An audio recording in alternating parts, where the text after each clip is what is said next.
Eu usei apenas essa palavra para me tornar o homem mais rico dos Estados Unidos. Disse Andrew Carnegie. Em 1848, um garoto de 13 anos deixou a Escócia em um navio velho e superlotado. O nome dele era Andrew Carnegie. O pai havia perdido o trabalho. A indústria de tecidos havia sido destruída pelas máquinas. A família não tinha mais como sobreviver. Eles venderam o pouco que possuíam e partiram para os Estados Unidos. Andrew chegou a Nova York sem dinheiro, sem educação formal e sem nenhuma conexão. Mas havia uma coisa que ele tinha: a capacidade de dizer não. Não ao destino que lhe foi imposto. Não à vida pequena que parecia inevitável.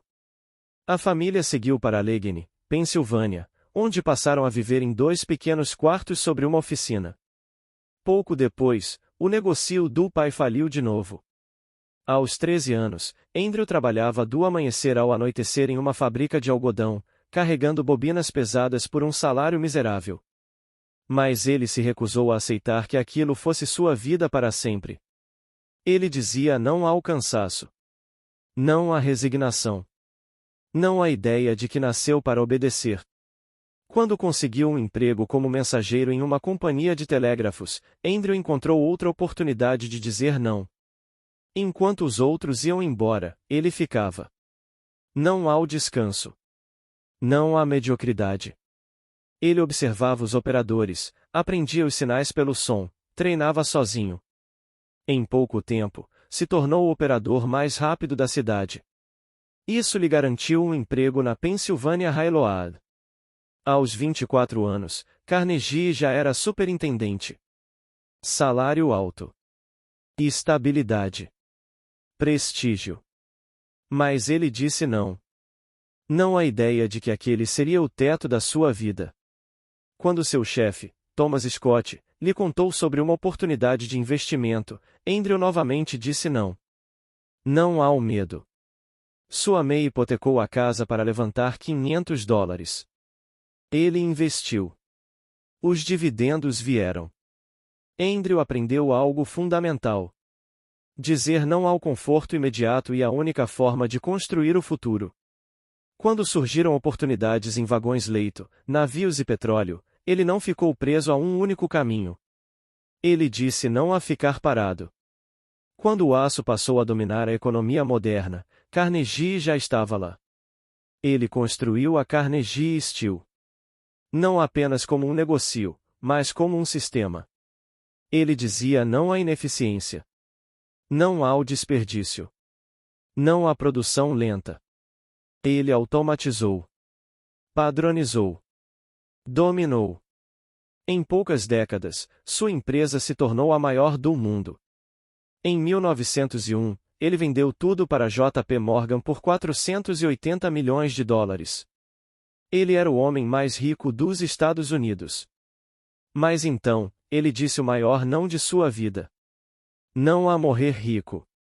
Carnegie acreditava que riqueza sem propósito era uma vergonha. Ele escreveu o Evangelho da Riqueza. Ali, declarou que homens ricos não são donos do dinheiro. São apenas administradores. Ele recusou acumular. Disse não ao luxo vazio. Não a herancas gigantescas. Não à vaidade. E disse sim a bibliotecas. Sim à educação. Sim à ciência. Sim à paz. Construiu mais de 2.500 bibliotecas em todo o mundo. Criou universidades, museus, fundos científicos e instituições de pesquisa. A mesma palavra que o tirou da pobreza agora estava mudando o destino de milhões de pessoas. Não. Não à ignorância. Não à desigualdade. Não à guerra. No fim da vida, Carnegie usou sua fortuna para lutar pela paz mundial. Ele financiou o Palácio da Paz. Criou o Fundo Carnegie para a Paz Internacional. Acreditava que o mundo poderia ser melhor se os homens tivessem coragem de dizer não à violência. Andrew Carnegie não se tornou poderoso apenas pelo que aceitou, mas por tudo que recusou. Não à pobreza mental. Não ao medo. Não há conformidade. Não há limites impostos por outros. Foi essa única palavra que transformou um garoto imigrante em um dos homens mais ricos e influentes da história. Não. E foi dizendo não que ele conquistou o direito de dizer sim ao futuro. Depois que Andrew Carnegie disse não a morrer rico, algo ainda mais raro aconteceu. Ele percebeu que dizer não era mais difícil quando você já tinha tudo. Quando era pobre, dizer não era sobrevivência. Quando era poderoso, dizer não era caráter. Milionários ao redor dele acumulavam. Construíam palácios. Buscavam status. Carnegie recusou isso. Ele dizia não a viver para mostrar riqueza. E dizia sim a construir algo que durasse mais do que ele. Foi por isso que ele escolheu bibliotecas. Não hospitais. Não estátuas. Não monumentos a si mesmo. Bibliotecas.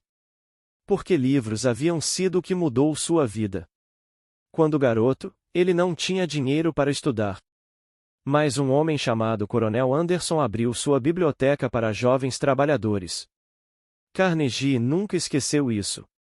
Ele dizia que aquela pequena biblioteca fez mais por ele do que qualquer escola. Então, quando ficou rico, ele disse não a luxo.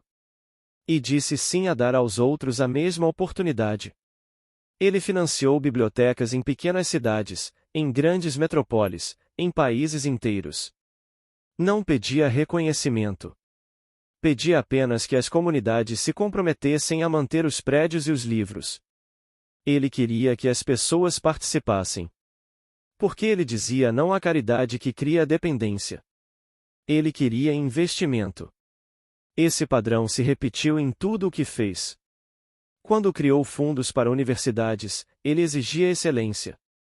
Quando financiava ciência, exigia impacto. Quando investia em paz, exigia resultados.